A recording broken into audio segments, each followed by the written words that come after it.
돈 좀 주세요. 배고파요. 너 그 목걸이 어디서 났니?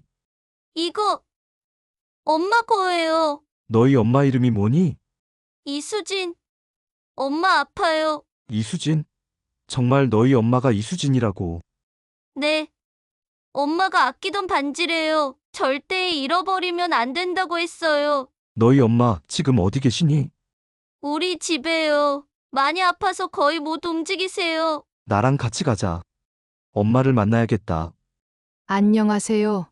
사연 나팔수를 찾아주셔서 너무 감사합니다. 오늘은 수천억 부자가 비 오는 날 거리에서 우연히 자신이 젊은 시절 사랑했던 여인에게 징표로 건네 반지를 10살의 거지 소녀가 목걸이로 만들어 목에 걸고 있는 것을 보고 소녀의 어머니를 찾아가는 눈물겨운 사연을 전합니다. 구독과 알림, 좋아요를 해주시면 다음에 더 재미있는 영상을 만나게 되실 겁니다. 그럼 사연을 시작하겠습니다. 대한민국을 대표하는 대기업 K그룹의 회장 강태석. 그는 40대 초반의 나이에도 불구하고 냉철한 판단력과 타고난 리더십으로 K그룹을 글로벌 기업으로 성장시킨 인물입니다. 강태석은 비즈니스 세계에서 강철 같은 남자로 불릴 만큼 철저한 논리와 감정에 휘둘리지 않는 냉정한 성격을 지녔습니다. 그는 자신의 인생에서 과거란 존재하지 않는다고 믿으며 살아왔습니다. 과거의 감정이나 기억에 얽매이는 것은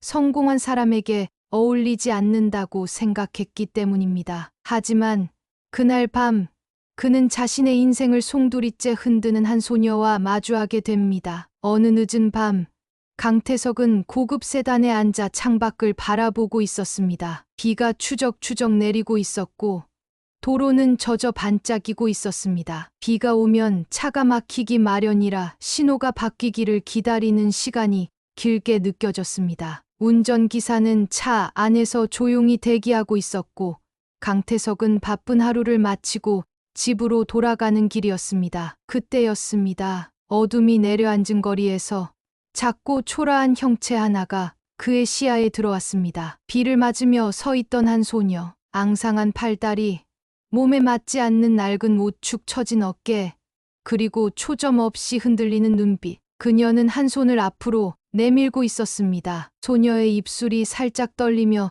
작은 목소리가 새어나왔습니다. 돈 좀 주세요. 배고파요. 그 순간 강태석은 자연스럽게 눈길을 돌리려 했습니다. 길거리에서 구걸하는 사람들은 많았고 그는 평소 이런 장면을 보면 도움을 주기보다는 그냥 지나쳐버리는 것이 습관처럼 되어 있었습니다. 그들에게 한번 동정심을 가지면 그런 마음이 자신을 약하게 만든다고 믿었기 때문입니다. 하지만 이번만큼은 그럴 수 없었습니다. 소녀의 목에 걸린 목걸이가 눈에 띄었기 때문입니다. 더 정확히 말하면 목걸이에 걸려있는 반지였습니다. 이건 설마?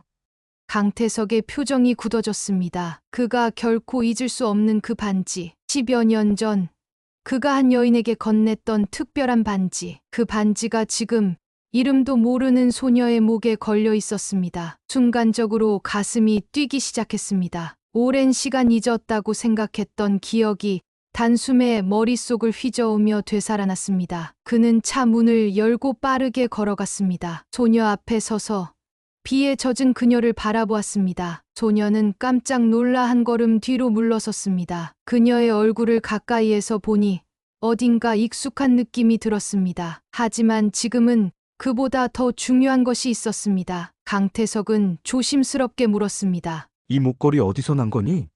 소녀는 불안한 눈빛으로 그를 쳐다보았습니다. 순간적으로 겁을 먹은 듯 움츠러들었지만 곧 조심스럽게 대답했습니다. 엄마가 주셨어요.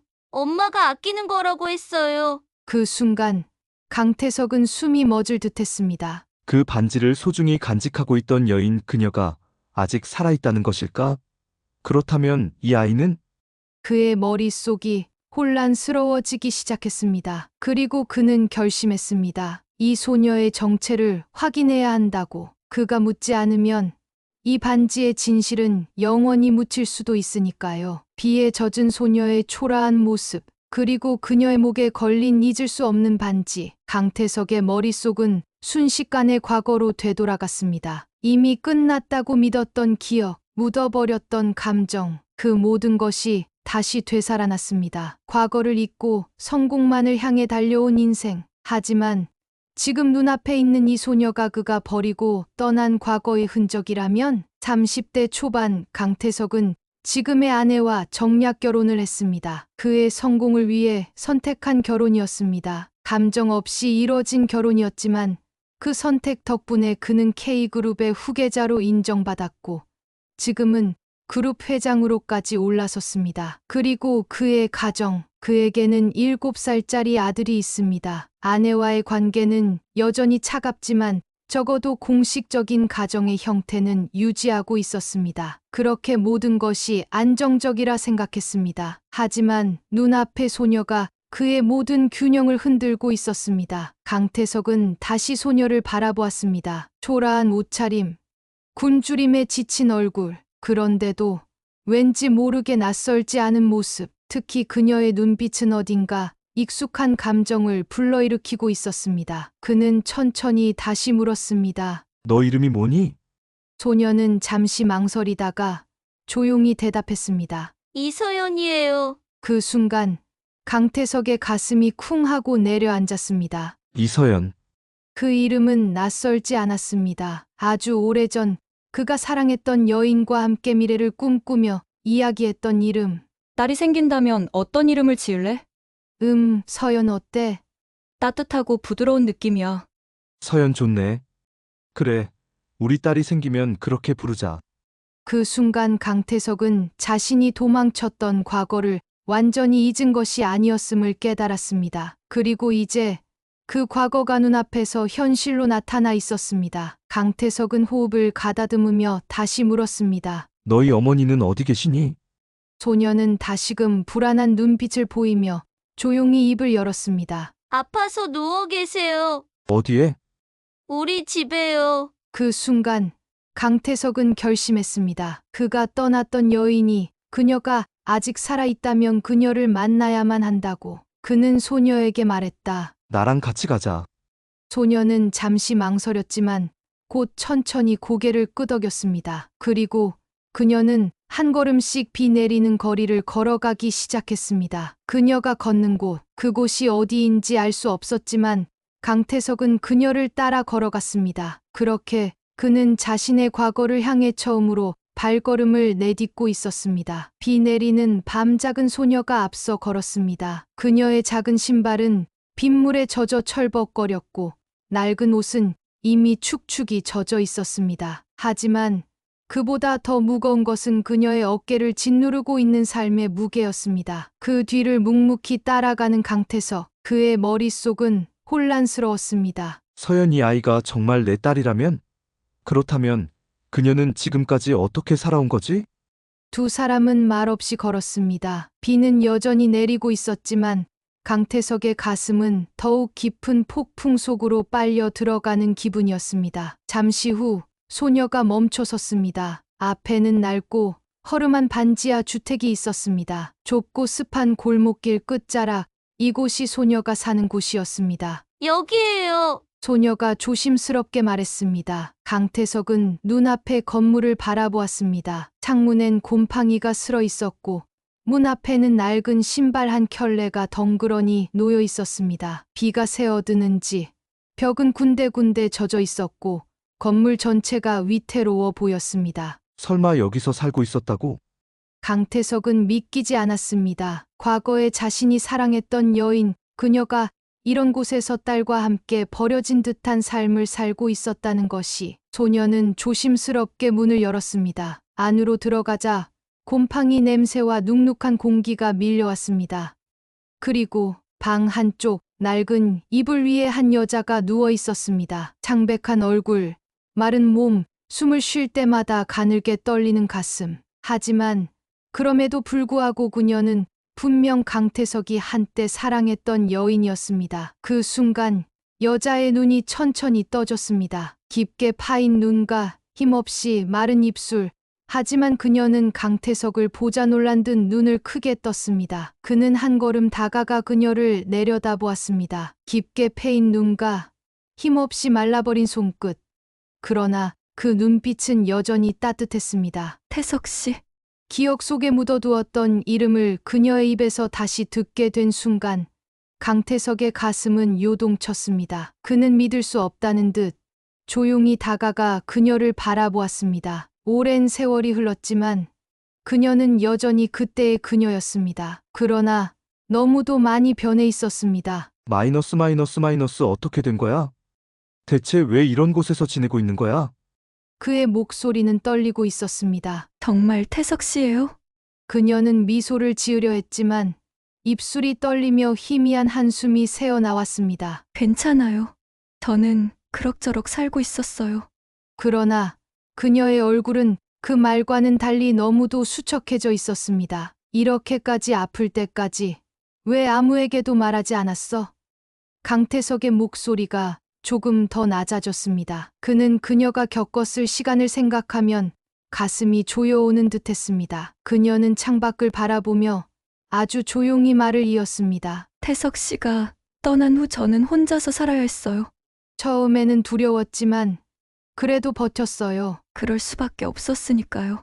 그녀의 목소리는 담담했지만 그 속에 담긴 슬픔은 감출 수 없었습니다. 아이를 위해서 뭐든 해야 했어요. 낮에는 봉제 공장에서 재봉틀을 돌렸고, 밤에는 편의점에서 청소를 했어요. 쉬는 날도 없이 일했지만, 그렇게 벌어도 생활은 늘 빠듯했어요. 그녀는 손을 떨며 침대 옆 작은 서랍장을 가리켰습니다. 그곳에는 오래된 약 봉지가 놓여 있었습니다. 그러다 몇 년 전부터 심장이 이상했어요. 숨이 자주 차고, 가슴이 쿵쿵 뛰어서 병원에 갔더니 확장성 심근병증이라는 진단을 받았어요. 의사는 입원해서 치료를 받아야 한다고 했지만 그럴 돈이 없었어요. 딸아이를 혼자 두고 있을 수도 없었고요. 강태석은 말을 잃었습니다. 그녀가 혼자서 이 모든 고통을 감내하고 있었다는 사실이 그를 한없이 작아지게 만들었습니다. 마이너스 정말. 그는 손을 내밀었지만 그녀는 살짝 고개를 저었습니다. 태석 씨가 미안할 건 없어요. 저도 연락할 용기가 없었어요. 그녀는 힘겹게 웃었습니다. 사실 처음에는 태석 씨를 원망했어요. 왜 한 번이라도 날 찾지 않았을까? 왜 이 아이의 존재조차 몰랐을까? 그녀의 눈에 눈물이 맺혔습니다. 그러나 그녀는 곧 고개를 저으며 덧붙였습니다. 하지만 저도 마찬가지였어요. 내가 먼저 연락할 수도 있었잖아요. 그러지 못한 건 제 자존심 때문이었어요. 그녀는 눈을 감았다가 다시 천천히 떴습니다. 그래도 후회는 없어요. 이 아이를 키우는 게 제 삶이었어요. 그녀는 옆에서 조용히 서 있던 딸을 바라보았습니다. 소녀는 엄마의 손을 꼭 쥐고 있었습니다. 지연아, 엄마는 내가 있어. 정말 행복했어. 소녀는 불안한 눈빛으로 엄마를 바라보며 고개를 흔들었습니다. 아니야. 엄마는 나랑 계속 있어야 해. 그러나 그녀는 조용히 미소 지으며 딸아이의 볼을 쓰다듬었습니다. 우리 지연이가 얼마나 예쁘고 착한 아인지 알아? 그러니까 엄마가 내 곁에 없어도 절대 울면 안 돼. 그녀의 목소리는 더욱 약해졌습니다. 그러나 그녀의 마지막 말에는 단 하나의 바람이 담겨 있었습니다. 태석 씨, 그녀는 강태석을 향해 힘겹게 손을 내밀었습니다. 강태석은 그녀의 손을 꼭 잡으며 그녀의 눈을 똑바로 바라보았습니다. 이 아이를 부탁해요. 저 없이도 이 아이가 행복하게 살 수 있도록. 강태석은 입술을 꾹 깨물었습니다. 그녀가 이제 마지막을 준비하고 있다는 것을 그는 직감할 수 있었습니다. 그는 단호하게 대답했습니다. 걱정하지 마. 내가 끝까지 지연이를 지킬 거야. 그녀는 미소를 지었습니다. 그리고 그 미소를 남긴 채 천천히 눈을 감았습니다. 그녀는 결국 다시 눈을 뜨지 못했습니다. 이제 남은 것은 그녀의 마지막 부탁이었습니다. 강태석은 소녀의 작은 손을 꼭 붙잡았습니다. 그리고 조용히 그러나 강하게 다짐했습니다. 네 엄마가 하늘에서 지켜보고 계시겠지. 그러니까 이제부터 내가 너를 지켜줄게.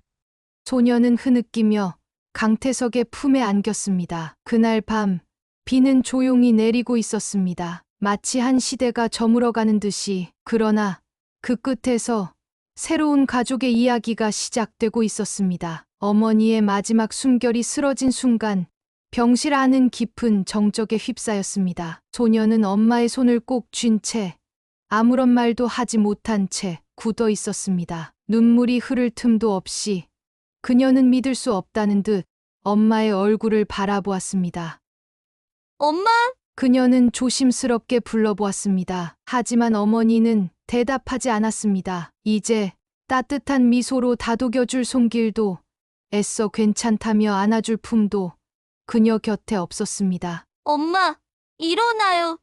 제발. 소녀의 목소리는 떨리기 시작했습니다. 작은 손으로 엄마의 얼굴을 흔들어 보았지만 그녀는 더 이상 눈을 뜨지 않았습니다. 엄마. 마침내 소녀는 목이 터져라 울음을 터뜨렸습니다. 이 공간만큼은, 이 순간만큼은 어머니를 잃은 어린 딸과 그녀를 지켜보는 아버지에게 조용히 남겨두기 위해서였습니다. 강태석은 눈물을 흘리는 딸을 바라보았습니다. 그녀는 엄마를 부여잡고 한없이 흐느끼고 있었습니다. 그 모습이 가슴을 칼로 베이는 듯 아팠습니다. 그는 조용히 손을 내밀어 소녀의 어깨를 감싸 안았습니다. 소녀는 강태석을 올려다보았습니다. 눈물이 그렁그렁한 눈동자에는 두려움과 혼란이 가득했습니다. 아저씨, 이제 저 혼자예요. 그 질문에 강태석의 가슴이 무너져 내렸습니다. 그는 망설임 없이 소녀를 품에 안았습니다. 아니야. 이제부터는 내가 내 곁에 있을 거야. 소녀는 한동안 그대로 굳어 있었습니다. 그러나 이내 참았던 울음을 터뜨리며 그의 품속에 얼굴을 파묻었습니다. 그 순간 강태석은 결심했습니다. 이 아이를 버려두지 않겠다고. 이 아이를 위해서라면 무엇이든 감당하겠다고. 며칠 후 어머니의 장례식이 치러졌습니다. 소녀는 검은 옷을 입고 엄마의 영정을 가만히 바라보고 있었습니다. 한마디 말도 없이 그저 조용히 눈물만 흘릴 뿐이었습니다. 그 옆에서 강태석은 그녀의 손을 꼭 잡고 있었습니다. 그는 이미 결정했습니다. 이 아이를 자신의 딸로 받아들이기로. 그렇게 장례식이 끝난 후 그는 소녀를 자신의 집으로 데려갔습니다. 그러나 강태석의 집에서 기다리고 있는 것은 따뜻한 환영이 아니었습니다. 거실에 발을 들이는 순간 강태석의 아내는 날카로운 눈빛으로 그를 바라보았습니다. 이 아이가 누구죠? 이 아이를 내 딸로 받아들이기로 했어. 강태석의 말에 아내의 얼굴이 굳어졌습니다. 뭐라고요? 그녀는 믿을 수 없다는 듯 소녀를 한번 쓱 훑어보았습니다. 그럼 저 아이가 당신의... 그녀의 목소리가 떨리기 시작했습니다. 곧이어 그녀는 손에 쥐고 있던 찻잔을 탁자 위에 내리치며 소리쳤습니다. 그게 무슨 말이에요? 당신이 바람 피워서 낳은 자식이라는 거예요? 강태석은 단호하게 고개를 저었습니다. 그런 게 아니야.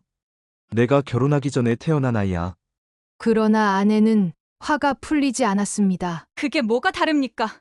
지금까지 우리 가정은 평온했어요. 그런데 갑자기 나타난 아이 때문에 이제 다 망가지는 거라고요? 그때 거실에서 상황을 지켜보던 7살 아들이 무서운 듯 아빠의 손을 잡았습니다. 아빠의 누나는 누구야?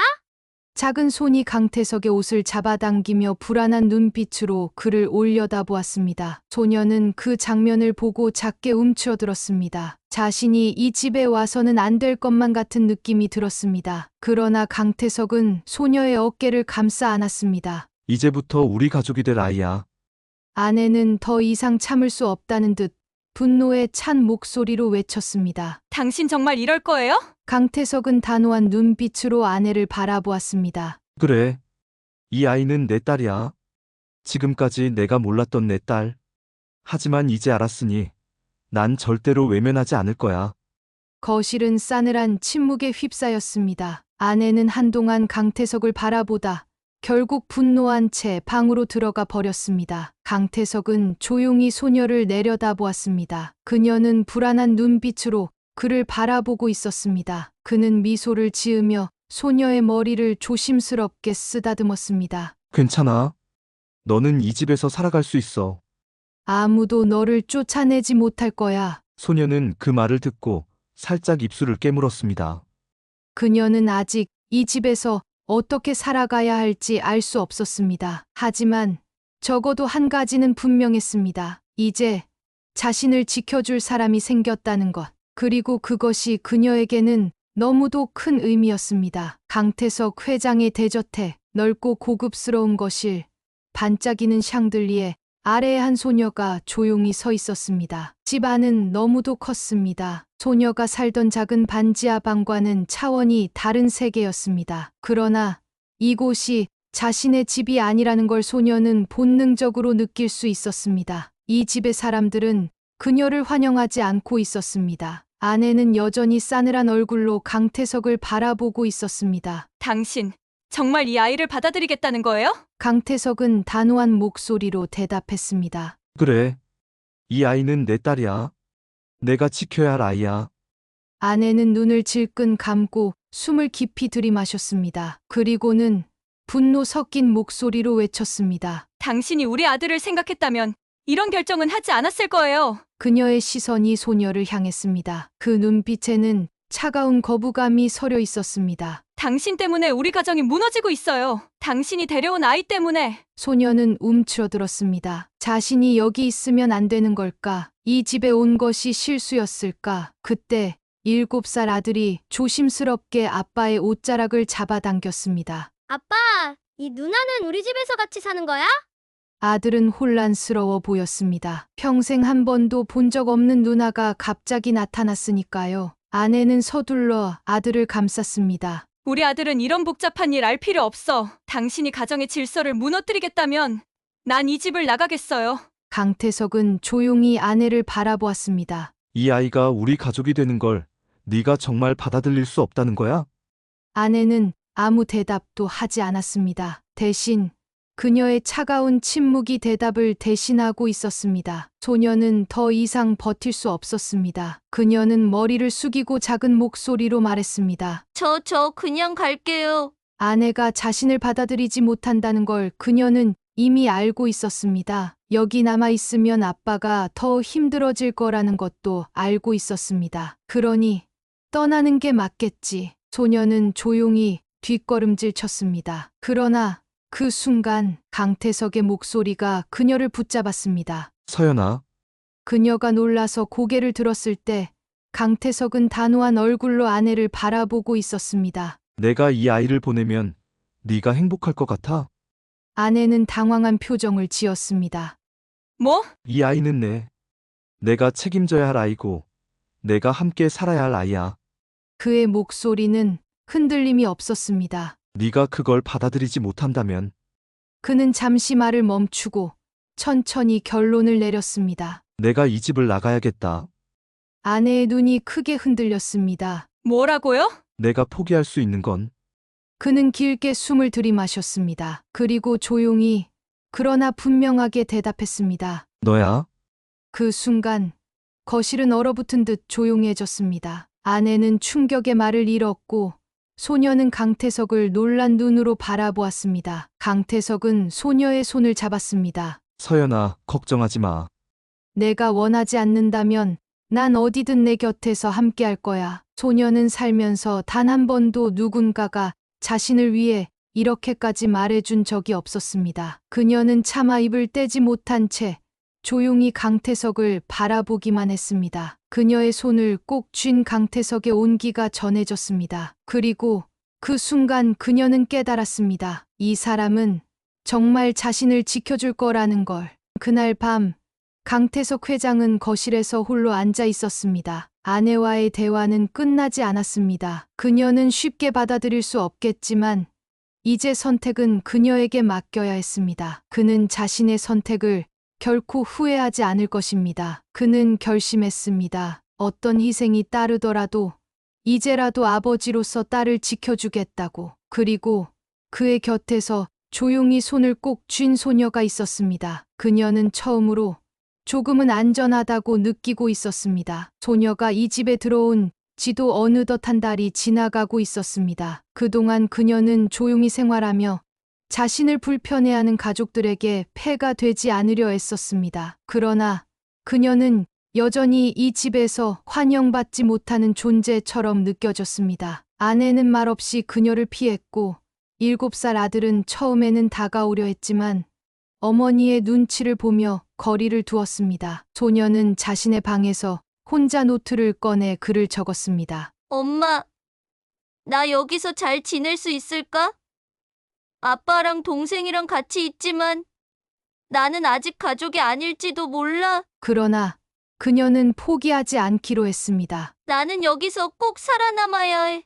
그날 저녁 거실에서 갑자기 유리 깨지는 소리가 울려 퍼졌습니다. 아내가 아끼던 비싼 꽃병이 산산조각 난 것이었습니다. 그리고 7살 아들이 눈물을 글썽이며 서 있었습니다. 소녀는 깜짝 놀라 급히 아들에게 다가갔습니다. 괜찮아? 어디 다친 데 없어? 그러나 그 순간 이 누나가 그랬어요. 7살 아들이 겁에 질린 얼굴로 거짓말을 했습니다. 아내는 그 말을 듣자마자 날카로운 시선으로 소녀를 바라보았습니다. 대체 무슨 짓을 한 거야? 소녀는 억울했지만 어떤 변명도 하지 못한 채 입술을 꼭 다물었습니다. 이제 더는 못 참겠어요. 아내가 한숨을 내쉬며 소리쳤습니다. 이 아이를 돌려보내주세요. 이제 더 이상은 못 받아주겠어요. 그 순간 거실로 들어온 강태석이 단호한 목소리로 말했습니다. 서연이는 어디도 가지 않아. 아내는 믿을 수 없다는 듯 그를 바라보았습니다. 당신 정말 이 아이를 위해 우리 가정을 버릴 수도 있다는 거예요? 그러나 강태석은 한치의 망설임도 없었습니다. 서연이는 내 딸이야. 그리고 내 가족이야. 거실은 얼어붙은 듯한 침묵에 휩싸였습니다. 그 순간 소녀는 조용히 7살 아들을 바라보았습니다. 너 정말 내가 그랬다고 생각해? 아들은 고개를 푹 숙였습니다. 그는 말없이 소녀를 한번 쳐다보더니 조용히 엄마의 옷자락을 잡았습니다. 엄마 사실은 내가 그랬어요. 아내의 눈이 크게 흔들렸습니다. 뭐라고? 나는 혼날까봐 거짓말했어. 그 말에 소녀는 피식 웃으며 말했다. 괜찮아. 이제라도 말해줘서 고마워. 아들은 미안한 듯 소녀의 손을 잡았습니다. 미안해. 누나 진짜 미안해. 그 순간 아내는 조용히 눈을 감았습니다. 그리고 한숨을 내쉬며 서연이를 바라보았습니다. 나는 아직도 내가 우리 가족이라는 게 쉽지는 않아. 그러나 잠시 말을 멈추더니 그녀는 조용히 덧붙였습니다. 하지만 오늘 내가 나쁜 아이가 아니라는 걸 알았어. 그녀는 아주 조용히 그러나 분명한 목소리로 말했습니다. 이제부터 천천히 생각해 볼게. 그 순간 소녀의 눈에 눈물이 맺혔습니다. 아내는 더 이상 그녀를 쫓아내겠다고 말하지 않았습니다. 며칠 후 K그룹 이사회가 소집되었습니다. 이사회 임원들은 강태석의 사생활 논란에 대해 심각한 문제를 제기했습니다. 회장님, 언론에서도 이미 소문이 돌고 있습니다. 본회자가 갑자기 등장한 것이 기업 이미지에 타격을 줄 수 있습니다. 그러나 강태석은 흔들리지 않았습니다. 그는 단호한 목소리로 말했습니다. 숨길 생각 없습니다. 임원들은 웅성거리기 시작했습니다. 회장님, 너무 감정적으로 대응하시는 것 아닙니까? 그러나 그는 냉정한 표정으로 말을 이었습니다. 제 딸을 부끄러워할 이유가 없습니다. 만약 이 사실이 기업에 위협이 된다면 그건 회장으로서 감당할 일입니다. 그의 확고한 태도에 임원들은 더 이상 반박하지 못했습니다. 그렇게 그는 사회적 논란 속에서도 딸을 지키기로 결정했습니다. 몇 달 후 소녀는 여전히 낯설지만 조금씩 가족 속에서 자리 잡아가고 있었습니다. 어느 날 강태석이 소녀를 불렀습니다. 그는 작은 서류 한 장을 소녀 앞에 내밀었습니다. 이제 너의 성이 강씨가 될 거야. 소녀는 그 서류를 조용히 내려다보았습니다. 입양 신고서. 그녀는 눈을 깜빡이며 강태석을 바라보았습니다. 진짜 저를 딸로 받아주시는 거예요? 강태석은 따뜻한 미소로 고개를 끄덕였습니다. 넌 이미 내 딸이야. 이건 그냥 그걸 법적으로 증명하는 것뿐이야. 그 순간 소녀의 눈에서 조용히 눈물이 흘러내렸습니다. 그녀는 입을 때려 했지만 목이 메어 아무 말도 하지 못했습니다. 그러자 7살 아들이 활짝 웃으며 말했습니다. 이제 우리 가족 사진 찍자. 그 말에 소녀는 처음으로 진짜 환하게 웃었습니다. 강태석은 그 모습을 보며 소녀를 조용히 안아주었습니다. 그날 그녀는 처음으로 완전한 가족이 되었다는 걸 실감했습니다. 오늘의 사연 어떠셨나요? 좋으셨다면 구독과 좋아요, 알림 설정 꼭 부탁드리고 주변에 많은 공유 부탁드리겠습니다. 감사합니다.